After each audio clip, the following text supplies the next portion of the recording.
بتائیے یہ وائلنس ہوا ہے جو مظفر آباد میں جو لوگ شہید ہوئے ہیں، اب تو یہ چیزیں بڑی غلط سمت میں جا رہی ہیں، تو کیا ہونا چاہیے؟ ڈیمانڈ کیا ہے آپ کی؟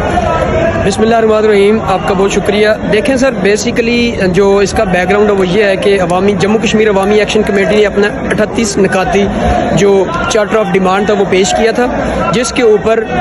ڈیڈ لاک ہونے کی وجہ سے بڑا ہی پرامن جو مظاہرہ ہے، پرامن احتجاج ہے، اس کا انعقاد کیا گیا تھا.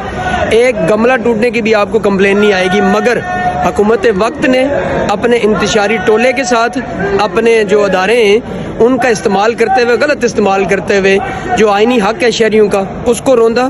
اور شہریوں کے اوپر سیدھے فائر کیے، جس کا نتیجہ جو اس وقت ابھی تک جو ہمارے پاس خبر آئی ہے وہ یہ ہے کہ 2 نوجوان جو ہیں وہ شہید ہو چکے ہیں اور 16 سے 17 جو ہیں وہ جوان وہ زخمی ہو چکے ہیں. لوگ ابھی بھی درج ہوئی ہے، کوشش کر رہے ہیں ابھی، کیونکہ ابھی تو